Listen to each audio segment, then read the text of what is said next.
Quetta railway station پر train کے انتظار میں کھڑے مسافروں پر خودکش حملہ کیا گیا ہے جس میں 27 افراد شہید اور 40 زخمی ہو گئے ہیں۔ پولیس اور ریلوے حکام کے مطابق خودکش دھماکہ صبح 8:25 پر ٹکٹ گھر کے قریب پلیٹ فارم پر ہوا۔ بدقسمت مسافر کوئٹہ سے پشاور جانے والی جعفر ایکسپریس کے پلیٹ فارم پر لگنے کا انتظار کر رہے تھے۔ شہداء اور زخمیوں میں شہریوں کے ساتھ ساتھ قانون نافذ کرنے والے اداروں کے لوگ بھی شامل ہیں۔ ابتدائی تحقیقات میں پتہ چلا ہے کہ خودکش حملہ آور نے 8 سے 10 کلو گرام دھماکہ خیز مواد کا بیگ باندھا ہوا تھا۔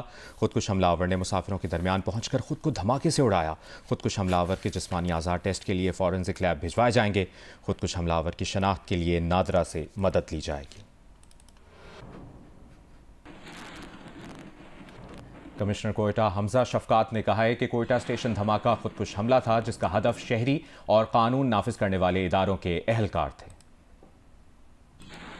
یہ بیسیکلی ایک سوسائڈ اٹیک تھا۔ آلریڈی اس کی جو ذمہ داری ہے وہ قبول کر لی ہے ٹیررسٹ آرگنائزیشن نے۔ یہ جو اٹیک تھا یہ پرائمریلی لا انفورسمنٹ ایجنسیز پہ بھی تھا اور ساتھ ہی ساتھ سویلینز کو بھی ٹارگٹ کیا گیا۔ بلاسٹ ہوا ہے، اس کی ویڈیو آ چکی ہوئی ہے، آپ لوگوں نے دیکھ چکے ہوں گے کہ انہوں نے رائٹ ایک سامان کے ساتھ وہ بندہ انٹر ہوا اور وہ بالکل لوگوں کے درمیان کھڑا ہو کے اس نے جو ہے وہ اپنے آپ کو بلاسٹ کیا ہے۔ بیسیکلی ایشو یہ ہے کہ اس طرح کے جو سوسائڈ بلاسٹ ہوتے ہیں ان کے بارے میں بے شک تھریٹس ہوں بھی اور تیاری ہو بھی تو اس کو روکنا بہت زیادہ مشکل ہوتا ہے۔ ملک کے تمام مکاتب فکر کے علماء و مشائخ نے کوئٹہ ریلوے اسٹیشن پر دہشت گرد حملے کی مذمت کی ہے۔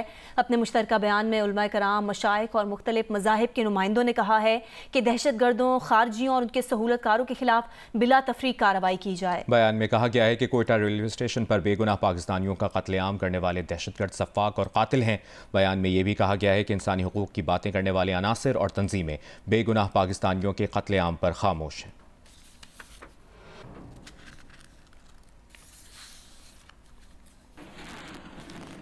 اور ابھی آپ کو بتائیں کوئٹہ زیارت مین روڈ پر مانگی کے مقام پر کوئلے سے لدے 3 ٹرکوں کو آگ لگا دی گئی ہے۔ ڈپٹی کمشنر زیارت کے مطابق ان ٹرکوں میں ہرنائی کے علاقے شاہرگ اور کھوس سے نکالا گیا کوئلہ جا رہا تھا۔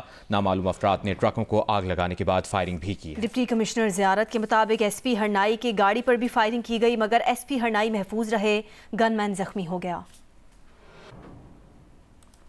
نے اپنی رپورٹ میں کہا ہے کہ چیمپئنز ٹرافی ہائیبرڈ ماڈل کے تحت پاکستان کے ساتھ یو اے ای میں بھی ہونے کا امکان ہے۔ رپورٹ میں کہا گیا ہے کہ ہائیبرڈ ماڈل کے تحت آئی سی سی چیمپئنز ٹرافی کے کچھ میچز یو اے ای میں ہونے کا امکان ہے۔ یہ بھی کہا ہے کہ بھارتی ٹیم چیمپئنز ٹرافی کے لیے پاکستان نہیں جائے گی۔ ویب سائٹ کے مطابق بھارتی کرکٹ بورڈ نے آئی سی سی کو آگاہ کر دیا ہے۔ بی سی سی آئی کو حکومت کی جانب سے کہا گیا ہے کہ پاکستان ٹیم نہ بھیجیں۔ گزشتہ روز chairman P C B Mohsin Naqvi نے کہا کہ پاکستان آئی سی سی چیمپئنز ٹرافی کا ہائیبرڈ ماڈل قبول نہیں کرے گا۔ آئی سی سی چیمپئنز ٹرافی 19 فروری سے 9 مارچ تک پاکستان میں شیڈیولڈ ہے۔ اگر کوئی ایسی چیز ہوگی۔ اور ابھی آپ کو بتائیں پاکستان میں امریکی سفارتخانے کی جانب سے کوئٹہ میں دھماکے کی مذمت کی گئی ہے۔ امریکی سفارتخانے کے بیان میں کہا گیا ہے کہ کوئٹہ ریلوے اسٹیشن پر بم دھماکے کی مذمت کرتے ہیں۔ دھماکے کے متاثرین اور ان کے اہل خانہ سے تعزیت کا اظہار کرتے ہیں۔ پاکستان کے ساتھ کھڑے رہیں گے تاکہ شہریوں اور سیکیورٹی فورسز کے خلاف دہشت گردی روکی جا سکے۔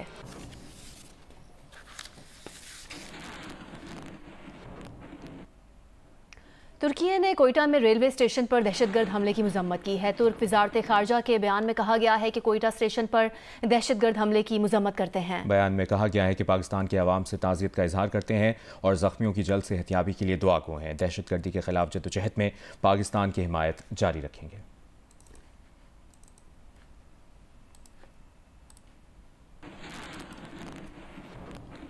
وزیر اعلیٰ خیبر پختونخوا علی امین گنڈاپور نے کہا ہے کہ بانی پی ٹی آئی اسی ماہ ایک کال دیں گے جس کے لیے سب کو نکلنا ہوگا۔ سوابی میں جلسے سے خطاب کرتے ہوئے علی امین گنڈاپور نے کہا کہ اب کارکن بانی پی ٹی آئی کی رہائی اور حقیقی آزادی تک گھروں کو واپس نہیں جائیں گے۔